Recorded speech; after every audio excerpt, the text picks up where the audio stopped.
Yeah. Thanks for having me on, Aidan. My journey probably started exactly the same to probably 90% of players, right? And probably the same as you. When you first start to, the boring stuff, like when you first start to run, you first start to kick a ball, this and that, play different sports, but it was always football, right? It was always football that I wanted. So I started at that grassroots level, so over here, Sunday League, literally playing with your mates, like your dad's the coach, this and that. And then started to get a little bit better, but really probably the ages of when I first started playing to around 10, I was in my team. It was a higher level grassroots team, but I was bang average in the middle really, nothing too special. But the one thing I did have was that mentality and that hard work, discipline, even then to try and do a little bit more, go and do an extra session with my dad or my brother, this and that, right? And ultimately then started to get a little bit of attraction, had a few different trials, didn't get in, didn't get a sniff. Like it was with the development centres, um, teams like Crystal Palace, but yeah, never had a sniff. And then eventually at under 10s had a trial. So over here the trials are going to be 6 weeks, right? 6 weeks max. Sometimes after 2 or 3 you get in, they may say no thanks, but 6 weeks, because generally for a 10-year-old, that's enough to show, right? But my trial went on and on and on, ended up being 6 months.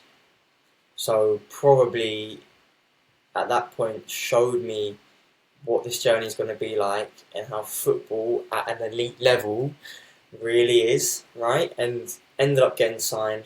I started off as a winger when I came in, played a game at centre back because someone was injured, ended up getting signed as a centre back. So the dreams of scoring goals then were gone a little bit. But yeah, signed at centre back. And then yeah, started to come all the way through. Started to build a bit of traction at that under 14s, 15s level. I trained with the under 18s when I was 12, which was obviously a great experience. Started to build up at, yeah, like I said, under 15s, ended up getting a scholarship. Captained my scholarship team at under 18, so this is where it becomes full time. You start to get paid, you're kind of in that senior sort of setup a little bit, and you do your education with the team. Scholarship captain, had some good runs in the FA Youth Cup, beat Burnley, played Tottenham, won the league for the first time for the club, which was great. And in that time, um, got called up to Republic of Ireland's under 19s as well, as an under 18, which was good and something I was working for. And it was around the COVID time, so that was delayed a little bit because of citizenships and this and that. But that was an amazing experience, and yeah, ended up getting that pro contract. But for for me, there was, like you said, there was a massive gap, and I had a bit of time. And should I go on to why the time period that kind of formed the T360 a little bit? Yeah, of course, that'd be fantastic if you could share. Yeah, so I think one of the things that you're always going to get is these setbacks, right?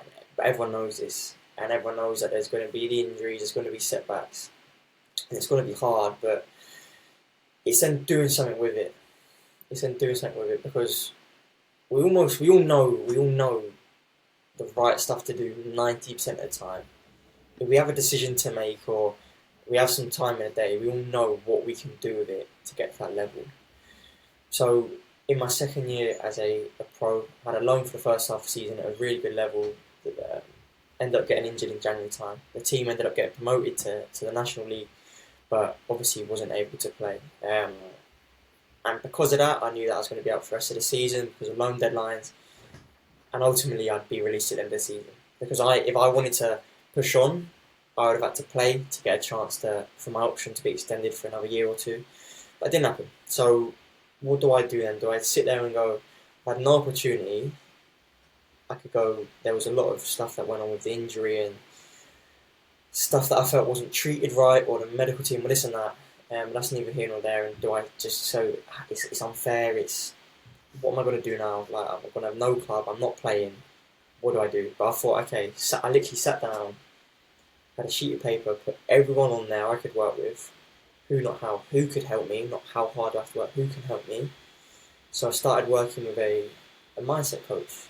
Mindset has always been my number one thing that I felt I'm good at. But when I was younger, and a lot of players now will relate, and you'll relate, it's that hard work, it's a discipline, it's making the sacrifices, it's intrinsically I was motivated, it's the resilience. But actually there was so much more that as I got to that elite level, 16, 15 plus, that was tough.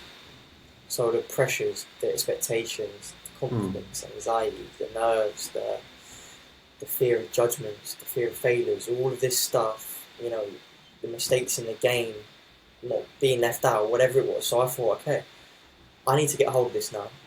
I do training on the pitch 4, 5, 6 times a week. I do training in the gym however many times a week, right? And we don't rise to the occasion, or we don't rise to the stress or adversity. We drop to the level of our training. But how many of us can sit here and go, yeah, I'm well trained in my lifestyle, I'm well trained with a structure, with accountability and tools, with my mindset. I'm well trained with my recovery work. We're just not. We're just not. So I took it into my own hands, and it's something which costs a lot of money, but the results were there. I work with a guy who works with Premier League players, and yeah, I was getting, it was life changing off the pitch, it was game changing on the pitch, more freedom, all of this stuff, and I thought, okay, what is the best way for me to learn this? It's to probably go and teach it. I should probably go and teach it once I got hold of it. And I thought, okay, I've got this time now. I've got 3 or 4 months where I'm at. What can I do with my time? What can I do to make this a positive? Because it can be. And looking back now, it was the most productive time I'd had.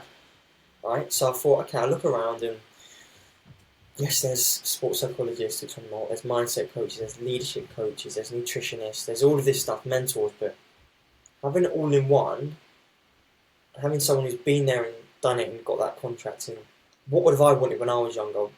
How could I maximise my development? How can I leave no stone unturned?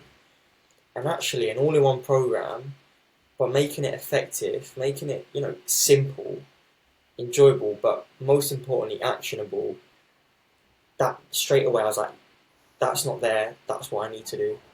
With the experts, the countless experts I've worked with, the coaches, with the support I've got, with how I am, how I live my life, where I've been, and whether it's grassroots, whether it's the elite paid academies, whether it's the pro academies, whether it's the youth international setup, I felt it recently, so I felt I could help.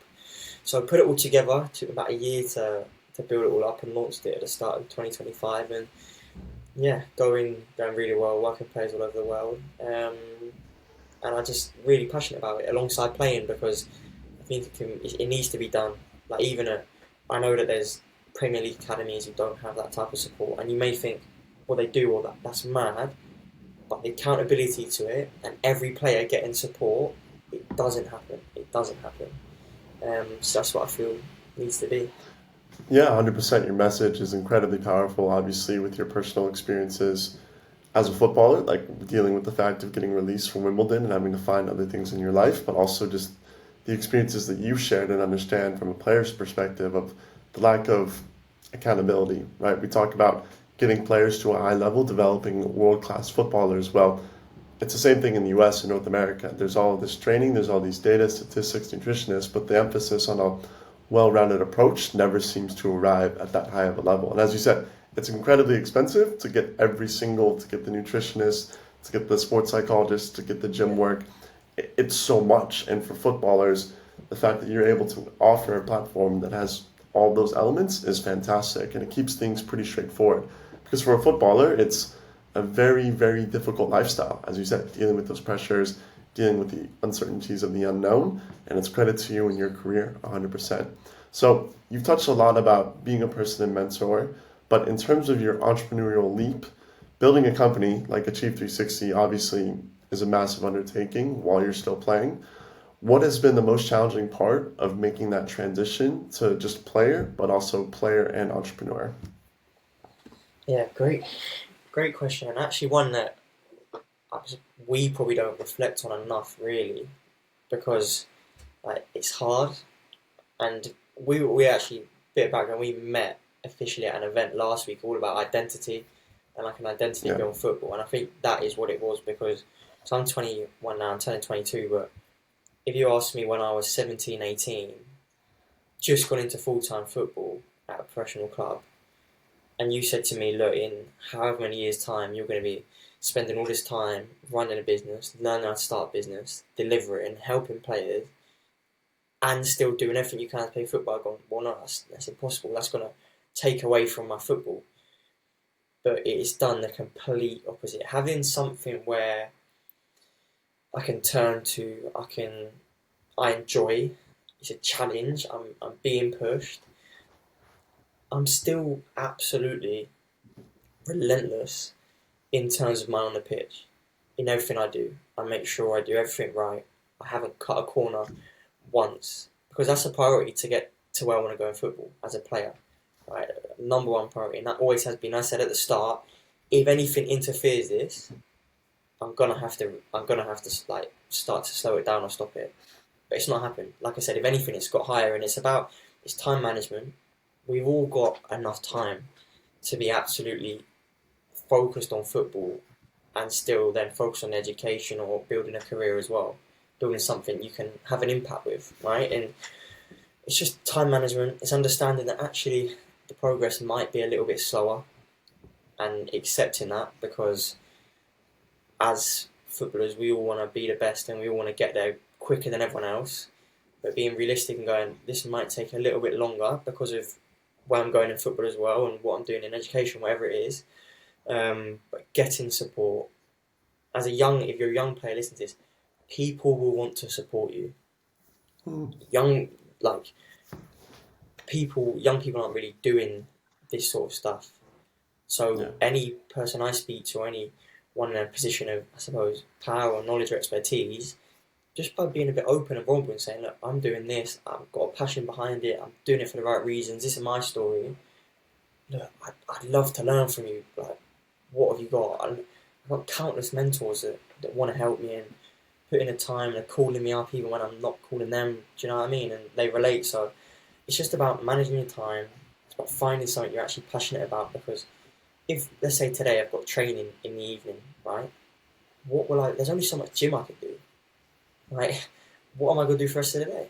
Sit around, watch TV, probably. So it actually gives me something to focus on. And if you do have a bad game on a Saturday, on a Sunday, you've got something to work on, something that's going well, something that's rewarding, right? So for me, it's something I love. And it also gives me a path after. So in hopefully 15, 20 years' time, when I'm done, this business will be 20 years in the future. And who knows what can happen? It's exciting.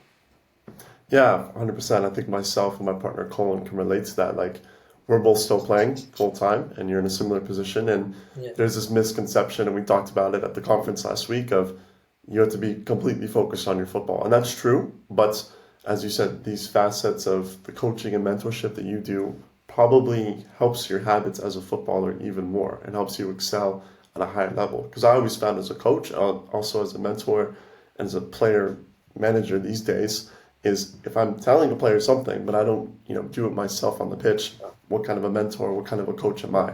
And that's something you touched on a lot when we met at the conference, of the importance of practicing what you preach. Like, we have a saying in the States, like, if you talk the talk, like, you have to walk the walk in every single area of your life and have that integrity, right? Because it is like, what kind of person are you if you do not uphold those standards that you demand from your clientele? So that's brilliant, man. That's brilliant, you said.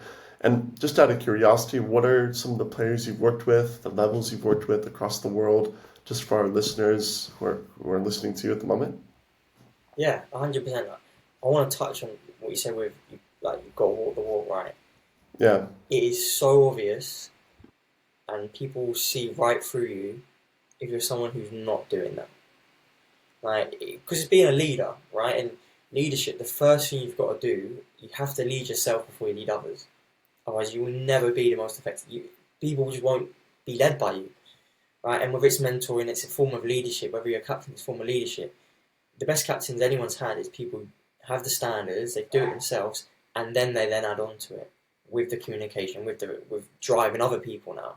So I think that's so important. And yeah, it's been really good. Like, we work one-to-one with a range of players, whether it's all the way from grassroots, because that's where I started and I want to help there as well, but then to the other end of the spectrum, all the way up to that UEFA Youth League, so the Champions League for young players, under 19, under 18 players.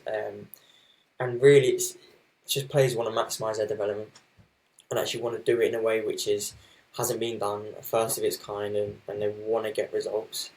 And we've got unbelievable results. And whether that's in the US, we've had players going into that college system, or whether it's all the way over to the other side of the world in India or around Europe at the highest levels of the academy football as well. So I won't name names, but like youth internationals for different countries as well, which has been good. And you have one call with a grassroots player, and next day we have a call with an international youth player, but nothing really changes. And that's what people don't realise as well, is when you get up to that level, or you go and have a trial at a higher level, people think these guys are like robots, but they're not. Like, they're just you. They just had an opportunity, and they just had a bit of luck to maybe take it where you're about to take it. That's, I think, the framework that you can maybe take from it. Yeah, it's incredible to see, and that's something that we found as well in working with a wide range of players in the States, in the university system, whether they're from Europe, they're from South America, they're from the US, like everyone has the same fears, everyone has the same kind of things that are holding them back. When you talk about discipline, when you talk about those little details, of course we all see videos on Instagram, wake up at 5 a.m., go to the gym, but like, how do you apply that to your real life? How do you apply that to your career? Like, what is actually effective? Like, what is going to be the difference? So kind of a difference you talk about a lot, and it's your motto, but the brand message of Achieve 360 is live, think, and play like a pro. And I think you've touched on that already. I love it. And what is specific in that order? And what do you think from that messaging instills in the clients that you work with? Yeah, like, I was buzzing when I kind of came up with that. Like, I was surprised that no one had done it really, especially when people want to maximise what they're doing, right? Because that is it. So it's in that order on a purpose. Like, they're playing is the last thing on there, right? Everyone's going to have coaches. Everyone already plays. So we kind of see it last because the living and the thinking side, well, it is what you do before a game, but it's also a massive thing and a massive element which we're not really taught, and changed loads and loads and loads for me, and didn't change a lot for other players, and didn't get them to where they want to go because of that, right? Because everyone's a good player, ultimately everyone's got some talent to be where you are now. So what we do with the playing side is them little refining bits, them little 1% details, them little pro level details, or speaking to people like, have you heard of Superior Striker? On Instagram, he used to be England's striker coach. Like, little details from him that I've spoke to, like putting that in there to then play like a pro, right? But before that, it's the thinking side, which, look, high performance is 80-90% mental. Like, that is a fact. And like I said at the start, we don't have training on it. So having training, having tools, having the understanding and awareness of it on the pitch, but off the pitch as well. Because if you're not in a good place off the pitch, and also, why would you not want to? It's transferable. Why would we not want to have a more enjoyable, more positive life anyway? Because that's going to correlate on the pitch. Because when we're playing our best, we're freedom, we're enjoying it, we're having fun as well. So there's that side of it, and then there's a bit of mindfulness as well to connect with that. I know you're big in that as well, and then the living side, so it's the habits, it's the routines, it's the sleep, the nutrition, the recovery work, a bit of the physical side as well, and it's the leadership, the communication, it's the reflection, the reviewing, the analysis work, obviously links to playing, but then it's stuff like relationships as well. Normal ones, because look, if they're in turmoil, that can creep onto the pitch, but relationships with your teammates, with your coaches, with your managers, everyone you speak to, and these guys are having decisions on your career, scouts, whoever it is, it's all a relationship, right? So how can we actually do something a bit different and maybe work on that a little bit if that's needed? And it's about going, actually, yes, this is a lot of stuff, but what does the player need now? What do you need now? That's where we're going to start. And then we start drip feeding a little bit of the other stuff. We start connecting you with, we bring it all together with Zoom calls, with with pro players, with ex-pros, with the experts to pick their brains as well and to understand what they've done, because success leaves clues, and then bringing it all together, doing it in a structure again. It's simple, it's effective, there's a structure, it's enjoyable, but then making sure we're working on it. How many workshops when I was a pro or playing now, how many workshops did we have and make loads of notes? They're amazing, but there's no action points, there's no support or accountability after. You've got people on the right sleeping, you've got people on the left joking around. It's just a waste of everyone's time. Like, you've got to, I always go back to this, we can have Ronaldo on a one-to-one call with 1,000 players, right? And he could give the best advice ever. You can make a load of notes, but then if you leave that meeting and you just put that paper down, it's just words on a paper. True. You've got everything you need to do here, but if you don't take action on it in a real way, you're never going to actually get any results from it. So that is the main thing I say to every player. Just take action. Every day find a way to take action, and whoever takes the most action wins. Like, really, whoever takes the most action of anyone listening to this podcast in 5 years, 10 years time will have reached a higher level and will have maximised what they could do. So that's what I'm trying to do day on day, and I have been for a while. Yeah, it's fantastic, and you touched on a lot of points, actually. I think a big thing that we talk about, too, at Off the Ball is the capacity to enjoy. It's a big topic of not only discussion, but as you said, creating actionable next steps for our players. Like, how do you facilitate an environment in between your ears to help you be successful wherever you are? Because we've all been in situations where maybe you're facing the axe in terms of getting cut or released, whether it's from a college or from a professional setup, through injury, poor manager, poor relationship with the front room staff. Like, there's so many different politics that plays into a footballer's career. You're actually, the higher you go, you're getting paid to deal with more BS, as we would say in the States. So that is something that we look at from a practical sense. And I love that you also touched on as well, is tracking a player's progress within the context of your platform. So obviously you've mentioned about mindfulness, such as meditation, visualization, breath work, grounding, those kind of things. But when you're approaching a player and when you talk about actionable next steps, how do you as the mentor track their progress, and how do you work to implement changes as you grow with them while they're working with you guys? Yeah, so at the start we've got to know where we're at, first of all. So whether it's different questionnaires or filling out some information, and sometimes actually reflecting together and marking where we are a little bit and where we want to be and where we are now. And then we've got, one of the first things we do is something called a sailboat. So it won't mean anything to you me saying that, but it's a task and it's a tool, and it shows us the goals we want to get to. It shows us what behaviours we need, what could stop us, how we can already combat that, and then gives us action points to go and work on, right? And it's just going, okay, what is the thing holding you back now? Like, if we could change something now, what would it be? And then just putting in the steps. The stuff like the mindset stuff, like, sometimes that's not tangible. Sometimes that's not a mark, right? It's almost a feeling. And it's that building that honesty and reflection again. Actually, today I messed up 6 times in a game, but 5 out of 6 times I brushed it off like it was nothing. And then we've got one thing to work on, right? And like you said, sometimes it's tracking it. If it's breath work, for example, we do a challenge. Not can we do it every day for 2 weeks, because if for whatever happens, something goes wrong, or we're massively busy, we have a bad travelling day, and we mess up on the 6th day, normally people go, oh, I've messed up the challenge now, like, that's me done. And you've already done 5 days. But actually, if you go, okay, look, realistically, can we do it 5 or 6 times? Can we aim for 5 times for the next 2 weeks? If you mess up, then you're still going to go again the next day. And then by then, minimum, you've got 10 out of the 14. But actually, more likely, you've probably got 13 out or 12 out of the 14. So it's about doing things like that and being realistic.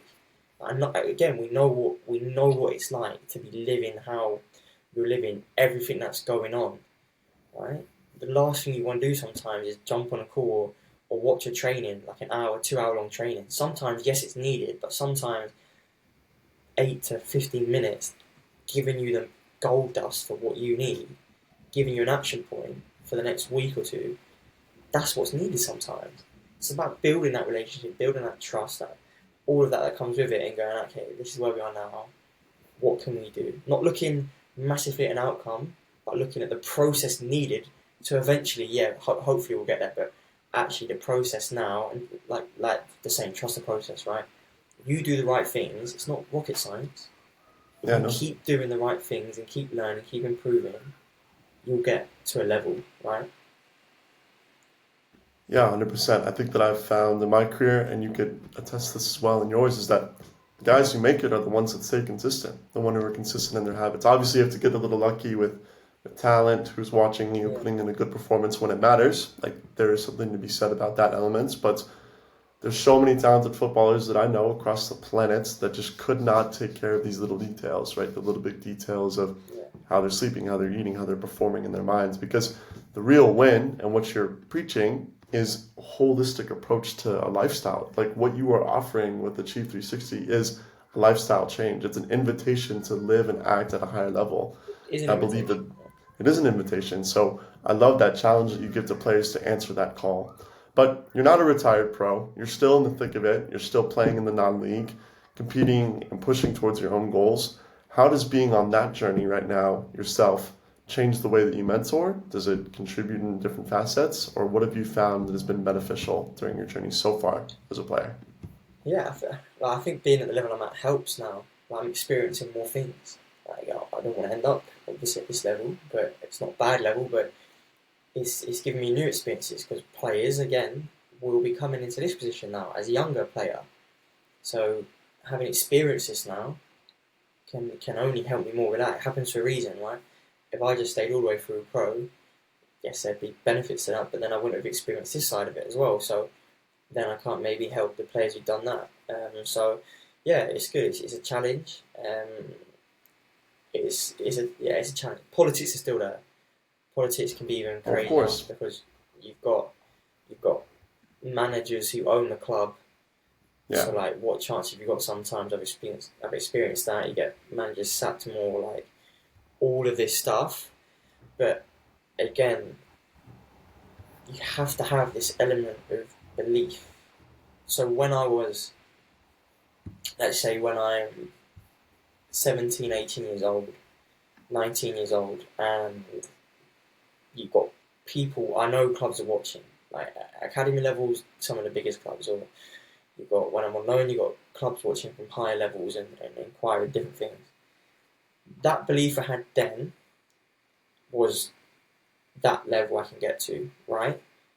2 years later, yes, I'm not in that position or level at the moment, but I am a much better player. I'm so much better mentally, physically. I'm just way above that. How I'm playing, like I'm adding more attacking things now. So I've been constantly every week still training full time, still doing everything I can, and going week on week. I've always gone week on week, day by day. Can I get better this week? Can my game tomorrow be the best game I've ever had?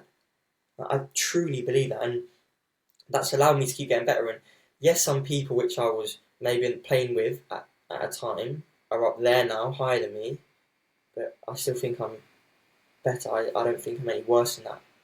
So it's just about time, and it's just about sticking to that, because I know I'm better. Don't get almost, and it's very, very hard not to go, well, I'm here now, I can't be as good. But I know I'm a better player than them. Like, the proof is how I'm playing and how I'm living, how I'm feeling. So it's actually going, yes, I'm here, but wow, it's going to be a hell of a jump when I'm back up there. Like, it's going to be a hell of a story. And knowing that you can make it happen and being excited by that challenge. 100%. I think, again, like as you mentioned, you have so much time left in your career. I fully could see and expect how you can make that jump again, and that would contribute to the story even more. I believe a lot of footballers, they fall into this misconception that, like in your case, it was an injury, that was a setback. It was out of your control. Many also, they give up, they stop pushing, they pursue other interests, other industries, other jobs. Life happens, we all understand that. But the biggest thing, as you said, working on your crafts. You know, Jalen Hurts, like, I'm going to keep using American references. He says, keep the main thing. And that's what you've done so well. And eventually, it will pay off. Eventually, if you continue to knock on those doors, ask those questions of yourself, maybe it's preparing you for a higher level. Maybe it's preparing you for an opportunity that will come down the road. And when you arrive, you'll be better prepared with better habits and a better output. And for those that don't know, Ben literally scored a hat trick like literally last week for his club. Like his ability is there. There's no question about it. And for our Americans who don't totally understand the English system, even in a league below the National League where Wrexham was playing, there's so many full-time professional clubs. There's so many players such as Ben. The level is very, very high. It's different in the States. In England, it goes all the way to the 7th division, where you find full-time professionals who have the level, who have the quality, right? In the States, we maybe have 3 full-time professional leagues, and people tend to write off, things like USL2 or UPSL. Ben is still playing at an extremely high level, higher than most Americans will touch in their life. And it just goes to show the quality of the English system, but also the adversity that Ben is facing as well. But also just touching a bit more on the non-league stuff and just finding some more examples. Was there a recent example in a game or a training session where you've had to apply something like breath work, meditation, or something that helped you come back to the moment? And how did that relate back to your platform at Achieve 360? 100%. And I actually want to touch on you saying the main thing's the main thing, like keeping the main thing, right? And for me, again, I don't know what you think, but for me, and my expectations of what I can control, keeping the main thing the main thing for me today is to be the best I can be today. I know that sounds super cliche and this and that, but it's not necessarily focusing on football today. It's not necessarily focusing on the business. It's focusing on, okay, what I'm doing today and keeping that the main thing and how I am. And again, it comes back to identity of, I'm not just a football player, I'm not just an entrepreneur, whatever it is. I'm just doing what I'm doing today. And if we can all keep our main thing, what we're doing day to day, then that takes away so many stuff from looking ahead or looking back to negatives and this and that. And exactly like you're saying, there's so many times I do box breathing before every single game. Before I leave, I do a bit of visualization. I do box breathing for about 4 to 5 minutes, literally before I get out of the car. Listen to some guided little meditation bits, and then in the changing room, I'll always probably do maybe just a set, like whether it's 4 or 5 seconds, so 16, 20 seconds, or maybe do 2 sets of it, just that no one sees, no one would know, but I know, and I'm doing it, and I'm back in the moment. And my personal mission and aim now is to be as present as I can, because actually that flow state and that zone we want to be in, where we're going to be our best and we all strive to be there. What is that? A lot of times being present and everything just happens, which is ultimately the main true meaning of being present. So why right before a game, or why the day or 2 days before the game, are we not just practicing that? Are we super stressed about things? Why are we super hyper focused on the game and then what could go wrong, or doing loads and loads and loads of mental prep when actually, no, we want to be present in the game, so be present now. And that's what actually Premier League club captain at Sunderland, he's so big on, and he was speaking about. So yeah, trying to be present. Loads of examples of where I've needed to reset. I have a load of anchors, so different anchors to different feelings, confidence, optimism, all of this stuff, like calmness. They're massive. They help me so much. Different little mantras as well. I say to myself, and I say we work. I'm sure you work them, but we make sure all our players have in their toolbox if they need it. I can't underestimate enough. I try and meditate every day. And a lot of the time it's one of them things where you don't want to do it, but as soon as you turn off your phone and you're a minute in, you're like, this is why I'm doing it. Yeah. I wish I did it earlier now, but it never gets easier sometimes. But yeah, I use it a lot. Yeah, man, I think that's fantastic. In my personal career, I've found the visualization and the mindfulness practice has been the difference. And I think a lot of players are scared to try these different techniques, and it's great to see you speak about it so openly, because I have found that it is the difference. And reframing your mindset, because football is no longer about the results on the pitch. It's almost like a spiritual war with yourself, like trying to find, can you bring into the light the potential in the player that you know you can be, right? And when we talk about achieving consistent results, consistent output, earning a contract at a higher level. That's what's required. Those are the barriers of entry to arrive at a higher level. But if you get caught up in the noise and the politics and the distractions of this game, sometimes you can drown. We see players who are so talented, but they struggle to deal with these details, these intangibles that are just a part of our game. There's so many, it's such a subjective sport that people get caught up in the opinions of others, right? I think what you're emphasizing and what your platform emphasizes is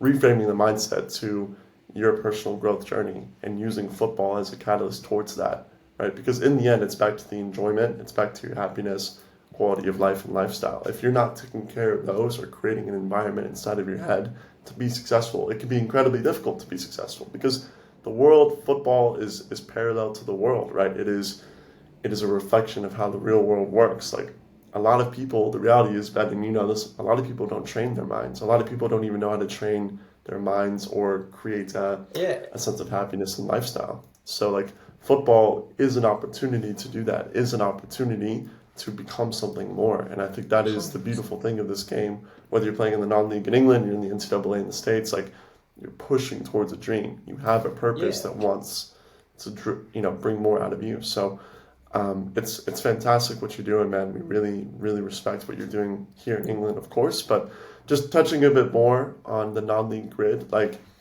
what is something that you believe is a huge difference between your time at Wimbledon or like in the non-league? Like obviously there's the facilities and the politics and things like that.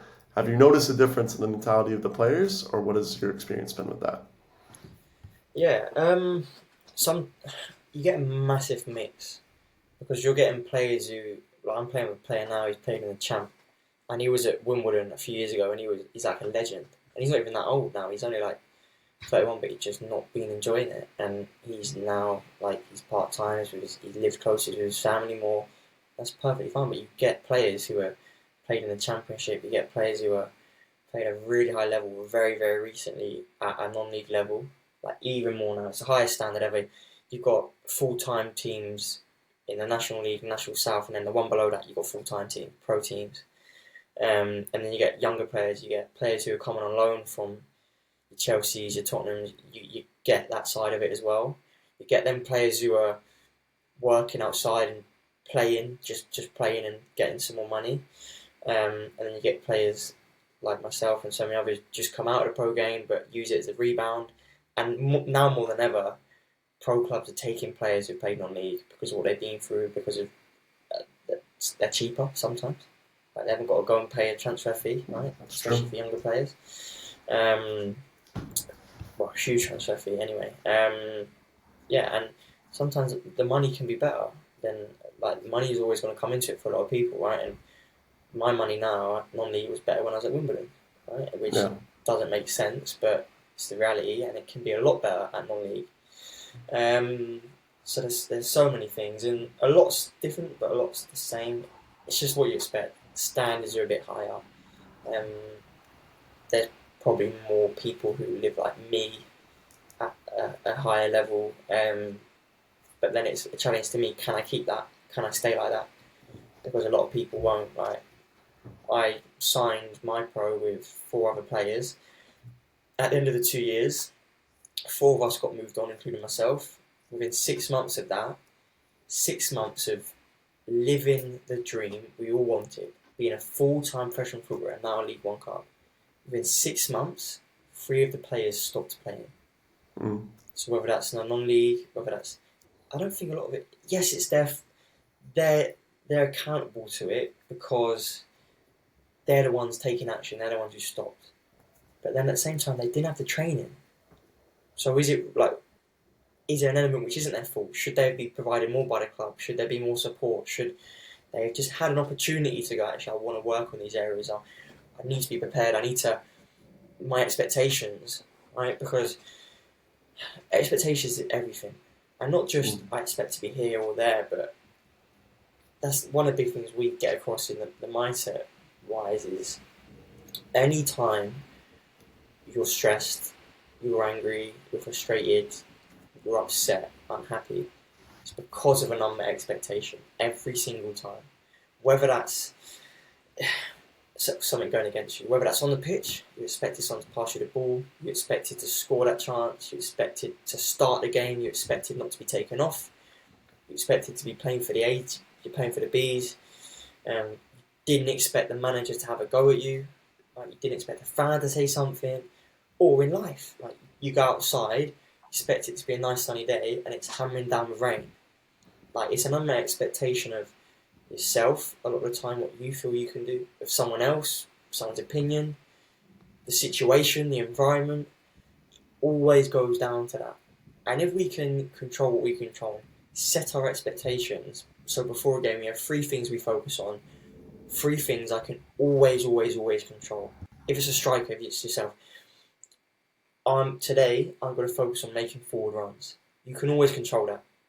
The next one could be, I'm always gonna demand for the ball and make it clear that I'm in the box or something, because we can always control that. Even when we feel we're hiding or we're dropping in confidence, we can always do that to then get us back into where we want to go. And then the last one could be, I'm gonna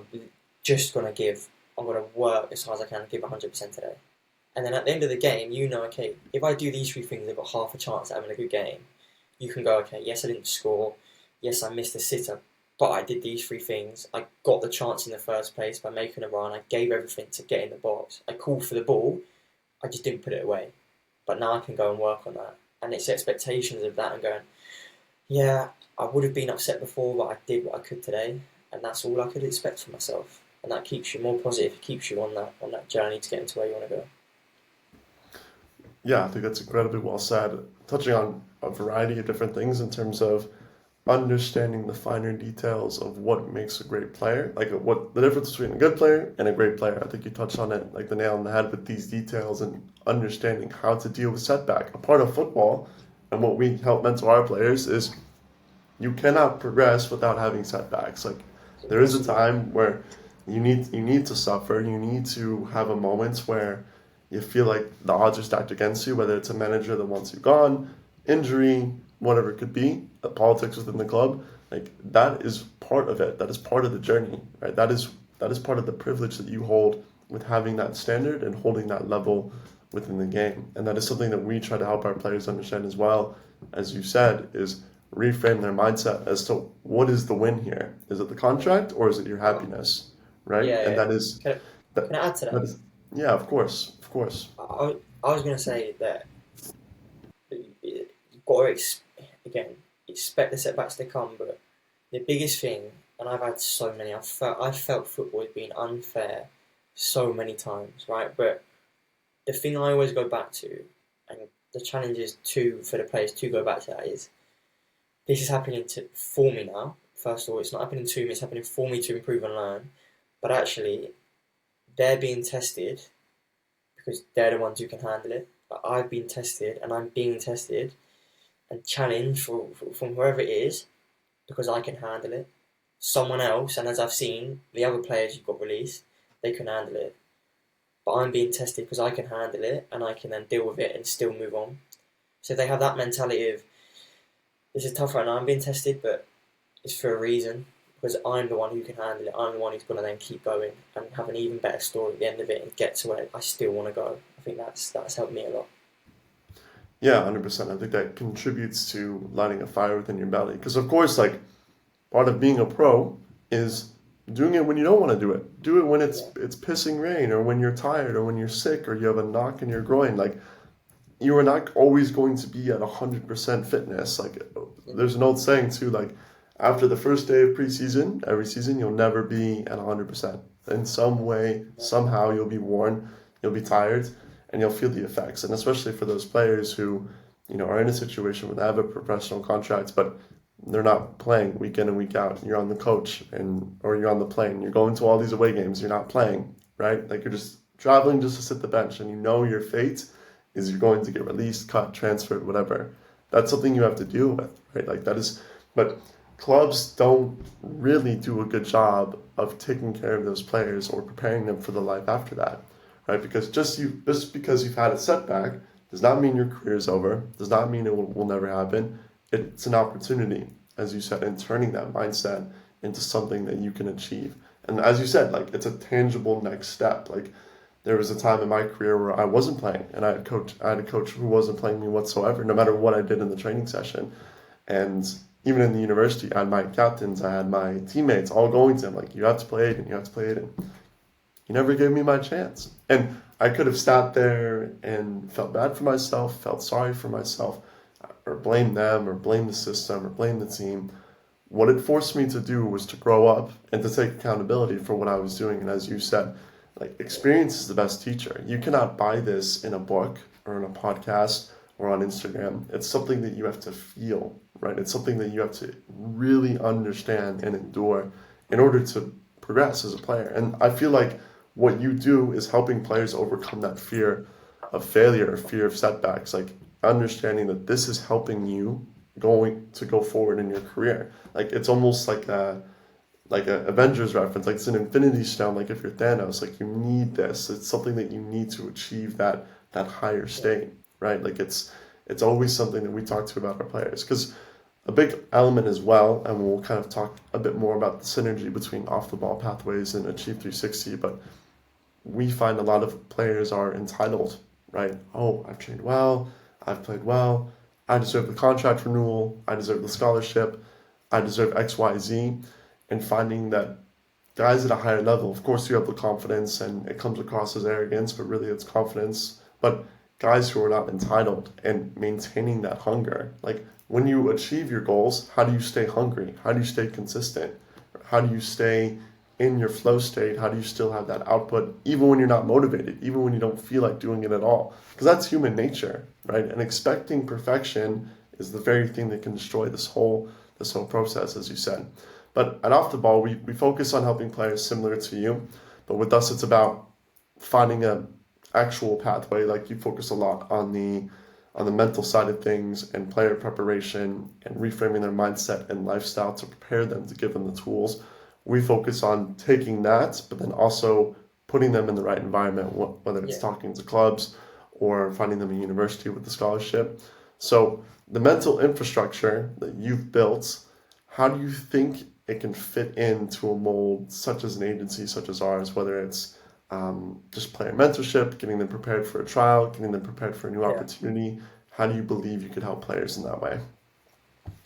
Well, I think the one thing I can't do is what you're doing, right? And sitting where I am and having like a first in its kind all-in-one program is to maximise development. But what and why I think it's great to speak to is because the next step is what ultimately is not being honest, it's not my speciality. I don't have connections with clubs. I don't help players get into colleges or get into clubs all over the world. You do that, right? And to really help play as much as I can, I would love to be able to do that, but I can't. So that's where obviously you guys come in and you guys are the experts at that, right? And it's helping them players and just trying to give the players everything they can and to do it in sort of one team or one place. That's what I would have wanted. That's what everyone wants. Like a place you can trust, not someone who's going to feed you BS or tell you lies or just want a load of money or, all this stuff which is everywhere in football. Whether there's money in football, you're going to get some dodgy people, right? But actually doing it with good people, doing it in a way where it's going to get you to where you want to go. But also, like you said, dealing with that like entitlement. I wanted to speak about that because I felt that so much. And it's, in a way, it's good because you have that belief in 80% of the time, they do deserve it. Like, don't get me wrong, you fully deserve to get what you're talking about. But you haven't got it yet. And even if you getting a pro contract for me that year was the easiest thing. I knew I was getting it. Like, that's true. That's how I felt. It wasn't a challenge that year to get that. All the years before came to that, but getting that. But then the hard part was actually then having a career. That piece of paper means nothing. Yes, it gives me a bit of weight and this and that, but really it means not a lot. And that'd be the same for the players. Getting a D1 move or whatever for college, one of the best teams in the States, right? Good, but now what? Like, yes, you've had a great high school, whatever it is, but now you've got to go and make it a career, and then you're looking up. You can always be looking up at, okay, well, I need to get there. I feel like I should be there, but how am I now going to get that? How am I now going to get the paper with my name on? How am I now going to get into draft, whatever it is, right? And bringing that all together and understanding that actually there is a way to get to where I want to go. If I'm struggling with one thing here, I've just got to say, I've just got to reach out. I've just got to drop an ego a little bit, or find a way to get this together, or find a bit of time, find a bit of resources and go, okay, I'm going to do it. I'm going to make the jump. It takes courage, but then you get the results and you get confidence from it, and then you grow massively. And hopefully you guys then are able to facilitate that, because you need someone to facilitate that to get where you want to go. It's who, not how. It's not how many emails can you send to every single school in the country. Why can't it just be who? Who's the expert? Who knows? Who knows how to do it? Who has the contact on their phone they can send that to, and you get in? Who is that? And to me, thinking who can help players get there, it's obviously you guys. Yeah, 100%. And your platform is something that we need. We need players that can mentor our players, right? You're actively living this journey yourself, like in your own footballing career, but also the application through your process will help us so much in that way of finding the right mindset and finding the right elements, because every player is different. You can never paint in broad strokes. A big thing of what we do with Off the Ball is build around the player, and there's a lot of things that you do in the same way with Achieve 360. And I do believe that we have a shared belief, right? Like supporting the whole player. It's not just one area or one dimension. You're finding the progress in your mindset and on the pitch and finding those results, and you have people that are actively helping you find opportunities. But the biggest thing, and where you can be the difference, Ben, is when that player arrives at that opportunity, they're completely ready. They're absolutely ready in every single facet for anything that will come their way. Obviously, you can't predict the future. Things happen. It's a part of life and football, but that preparation, particularly on the mental side of things, and their livelihood and their happiness and their environment, like, because many players come from many different backgrounds, different families. No one truly knows what goes on with someone off the pitch or what they're facing, right? So helping them use those tools to catalyze their setbacks, suffering, and pain into something positive, it's brilliant what you're doing, truly. And that's exactly, it's a need that we have within Off the Ball, and it's a need that we have as a country. In the US, we need people like you to continue to support and mentor our players, because academies aren't doing it, the professionals aren't doing it. Someone needs to take that responsibility to make a difference in the system. And I think that as life goes on, and we're seeing more conversations about mental health, of course, but we all know pro clubs could be doing way more in any country on the planet about these kinds of things. So it's brilliant what you're doing, man. And so just to kind of play a hypothetical, like with the mechanics of a partnership between Off the Ball and Achieve 360. So let's say we bring you a player who's a recommended player to Achieve 360, someone who's in college. How would the onboarding process go, and how would that first interview or process go with that player when they would arrive to work with you? Yeah, so I think at first it's obviously there's a reason they're reaching out, right? And first of all, it's not a well done to them, but it's like fair play. Like, you've taken action. You're taking action already. You're a player who we want to help support, and that'd be the same thing. We want to help support players who want to help themselves, right? And then we have different questionnaires that we use for players. Nothing like, it's not a 50-page questionnaire, but it's stuff like where you want to go, what we work on, what would be the bits you need now, where do you want to be in a year, like how do you feel you are, where can you progress, right? And give me a little idea and insight, the level you're playing, what's going on, different challenges you faced in football, away from football, and then I'll have a chat, like just whether it's a phone call, whether it's a Zoom call, just have a first chat, and then again fill that out, and then we jump on a Zoom call. But that could be with you guys and the player, that could be with the player, that could be the player and the parents. I'll then explain a little bit more about my journey, and I always need to give something in that. I need to give actionables in that, so that at the very least, if we never speak again, I'm there for you if you want to message me, but also you have something to take away, and you have something to go, yeah, okay, that's going to help me now.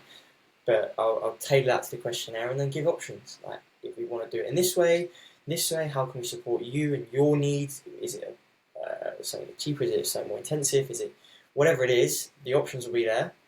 The bonuses, whether you need physical stuff, personalised plans, physical wise, we can sort that out. Whatever it is, again, it's for you, it's for the player, and then we go from there.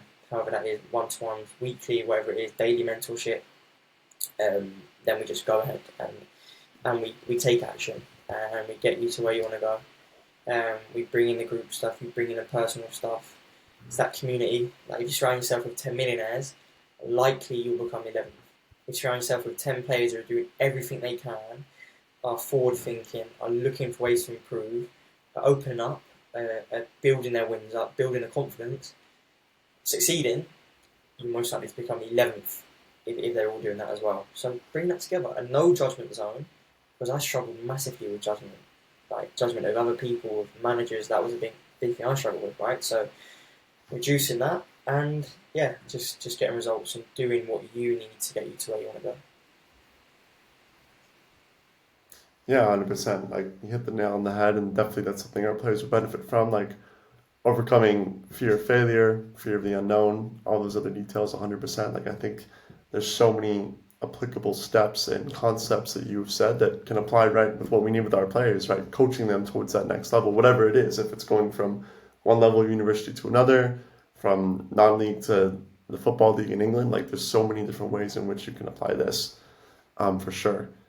And also for the first step, like another question that I have, if a player is listening to this right now and wants to start thinking like a pro today, what is the single most actionable and non-negotiable habit that you think they should look to implement into their career? Oh God, it's a hell of a question. If you had to pick one, I know it's hard. There's a lot. Yeah. Like, well, I suppose you've almost answered it yourself, but it would be to. Again, I will try and give an answer to what to take action in, but it would be to take action every day.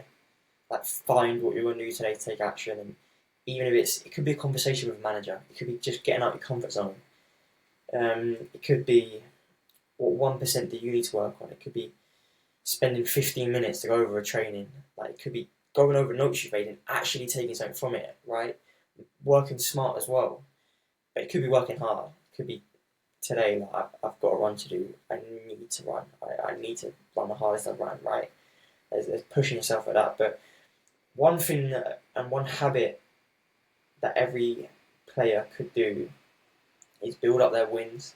So my mentor, again, who works with Premier League players, we all want confidence, right? We all want this momentum. Momentum is so overlooked in terms of that day to day, week to week, year to year, how far that can take us, right? But how do we actually build that? How do we actually build confidence? Confidence comes from, for me, it comes from evidence. We have our best game. There's two things here, but I'll give you the other one in a sec. But we have our best games because of evidence from the week before, the game before. First minute we put one in top corner. That's evidence for us in the moment to go, yeah, I feel great today. I'm gonna have a great game. But how do we build it? How do we track it? Every day. Can we write at the end of the day 3 to 6, even just start with one win that we've done to build that confidence? It doesn't have to be football. It could be off the pitch. It could be like some of the ones I've done have been so small and so stupid, like having something nice I've wanted to eat or try, right? It can be anything to the very big one, like scoring a hat-trick last week, right? And then that builds up, and every day you do it, and at the end of the week on the Sunday, do your 3 biggest wins, why, and then how you can build on that next week. Because then again, the momentum keeps coming. And the one thing I would say about confidence as well, don't have the focus on confidence, have it on courage. Because did I speak to you about this last week? Yeah, a little bit, yes. About courage, like yeah, thinking back to our best games and going, okay, what happened? There is a lot of evidence I built, but if I'm a striker and I took a player on and put it in top corner, was it the confidence that did that, or was it something you can control? Was it courage? Did you just have courage to take the player on and shoot? The courage to miss, the courage to make a mistake, the courage to not care, the courage to try and play how you want to play. Because then it's a decision. We all know what courage feels like. You have 2 ways. You've got the ball. Either don't take a player on and don't have courage, or you take a player on if it's right to do so and you have courage to do it. And then constantly, even if you mess up 5 times, if it's the right thing to do, you still go back to, I know what's going to help me get confidence. Next action, courage. You then get it right. You then build the evidence from it, from the actionable, the thing you control, courage. And then you have the confidence at the end. And then you can track it as a win.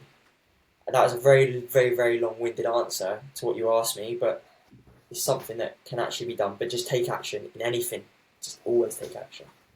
No, I love it. I love it. I think that's exactly what players need is the courage. It is the courage to try things. It is the courage to try something that maybe is uncomfortable or maybe that doesn't feel right in the moments, but that is football. Football in and of itself can be chaotic. It's unpredictable. So in order to rise to the rhythm of that, to achieve that kind of flow state that you had said, it starts with courage. Like that is the catalyst. That is the first domino. You can do all this preparation, but if you don't believe in yourself, it's very, very difficult to be successful. Without that belief, it's so hard to be successful. Some players are born with that belief, others they have to practice and learn it. But I believe, as you said, every player has the capacity to improve. Every player can look to improve in these areas, in these different facets, of course. And just another question, like just because I'm curious, if you could go back and mentor yourself when you first signed that contract at Wimbledon, what's something you would tell that player? 2 things. Like, one, just enjoy it, right? Just have fun. Like, you're on the pitch with these players, like, you're there for a reason. Have fun and do everything you can. And I did everything I can. I really, really did everything I can in the moment. But then brings me on to the next thing. Go and find a way to learn. Like, if I had the opportunity to... I knew about the mindset coach I had when I was younger. I didn't do it. Like, if I saw... Obviously, I'm going to say it. Obviously, it's biased. But if I had a chance to work with myself and work in all these areas, well, I would have done it. I would have said, go and find a way to get real training on the areas you're not sure about. Or you feel you can boost. Go and work with another coach outside of it. Go and use the coaches more. Right? Because... And obviously, that should be my answer because I made it thinking back to me as well on what I would have needed. But mainly just find a, like, you have to spend, I had to spend money. I didn't want to spend money and that's what stopped me. But doing it and then getting in training and understanding helped massively. Ultimately, I wish I had it when I was 14, 15 years old, all these skills. But just mainly, the main thing I go back to every single day, every single match training, just enjoy it. Like, literally just have fun. Like, I wish I did that more then. It's stupid because I'm still young, but yeah, just enjoy it. That's when you're going to play your best, and that's when you've got more freedom. And just that judgment will hold me back a little bit. Just let them. There's a book by Mel Robbins called The Let Them Theory. Like, let them is so big. Let them judge. Let them think what they want. Let them laugh at me if I make a mistake. Let them whatever. I'm working for a reason. I'm doing it because I'm going to get to where I am. I'm not playing to impress them. I'm playing because I love it and I want to play. So that's what I'd say. Just enjoy it and find a way to work on what you possibly think could come up or what you need to work on. Yeah, I think it's really well said, and that is exactly. I relate to that a lot, and so does my partner. Like, that is the whole reason we started off the ball, is that we wish we had something like this as players, people to really get behind you, to actually back you in your darkest moment, in your darkest hour, because in the end, that can be the difference. That can be the difference to a player really enjoying what they're doing, as you said. It's the outcome is your metaphysical health. The outcome is not the contract or the goal. Like, that comes after, right? After you prioritize these details that we've touched on today. So I think you've summed it up really, really, really well. I mean, obviously, it's only a short podcast. We had a great conversation at the conference last week, but it's great to obviously pick your brain about your platform and things like that. So for those that aren't aware, Ben is going to join Off the Ball as a consultant role, like connecting players to him and his platform, like kids that we've worked with in the States or even Europe will have the opportunity to work with Ben in his space and, you know, his environment, his details, his intangibles, as he had mentioned. So we're very excited to welcome Ben as a resource for our players more than anything. Obviously, he retains his full identity and is an individual in this, but his ideas and hearing what he had to say last week in the conference, and even just connecting here during my time in London, it's been fantastic to meet a player who's as driven as you are, who's doing it on the pitch, and you're also making a difference off the pitch. As I mentioned last week in the conference, there's not enough of this in the US where guys are playing, when they're done, or even while they're playing, they're not making a difference in the culture and the community. Same here.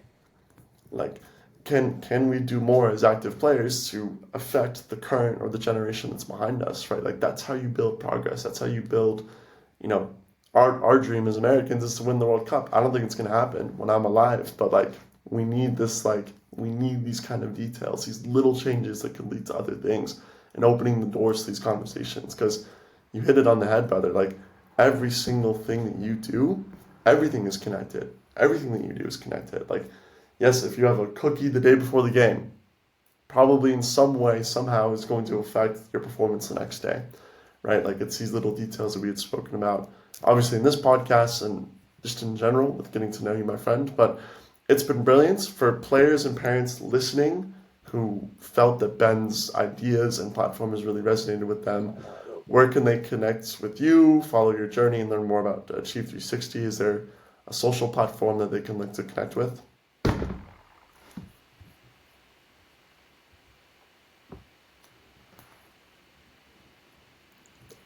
Did it cut out? Aidan, I think it's cutting out a little bit. Oh, shit. Can you hear me? You're back, I think. You're back. Oh, I'm back? Maybe? Yeah, you're back. Okay, I'll just cut that last 30 seconds. But it's been brilliant for players and parents listening who feel your platform and your ideas resonates with them. Where can they find you on social media? Is there a link that you can maybe shout out in that way?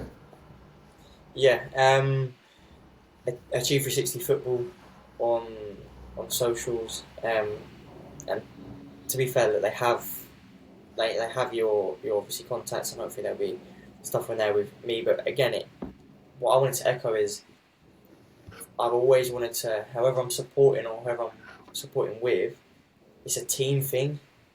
I don't just want to be an external, and it includes the parents as well. I want to give back to the parents and make sure we're working all together and all aligned, because ultimately that's how if it's the football goal, that's how they're going to get there, is by doing it as a team and doing it together and supporting. So yeah, Achieve 360 Football on Instagram, TikTok. It will be getting refreshed with content hopefully soon. But there's bits on there that people can take away. And yeah, got a website and stuff, but I'm sure that could be linked, but contact details. But yeah, I'm sure all in good time. Yeah, for sure. And for our listeners and players who've had the opportunity to see this podcast, obviously you can find Ben on our social media, LinkedIn, Instagram, all those good things to get in touch with Ben and his platform. If you're interested, you can come through us or even go through Ben directly. It's definitely a resource that we feel at OTB that will be the difference for players that we work with. Because as you said, we need a holistic approach. Every player needs a holistic approach. They need these different details, going to different people and employing a nutritionist and employing a sports psychologist and employing a physio. Like, it's a lot of money, one. And two, are they all saying the same things? Is there alignment with their philosophy, right? That's the biggest thing towards progress, is if you're working with different people, if there's not alignment, that can actually slow growth and progress in a different way. So that's part of what Ben offers, is this, as I said, a holistic approach that really, what I've seen so far with his working players, whether it's people playing in the football league or working in the UEFA Youth Cup, for example, like, seeing the difference that he's been able to implement is huge. And for any college players, American or international, definitely check out Ben's page and look to connect with him in that way. But Ben, it's been lovely to have you on the pod. Great to hear a bit more about your story, about everything you've done in your life so far, and we look forward to continuing to work with you in a professional sense. 100%. No, thanks for having me on. Great to speak again, as before, but yeah, hopefully start of something quite exciting. Hell yeah, man. Well, I appreciate you. Take it easy. Lovely. You too.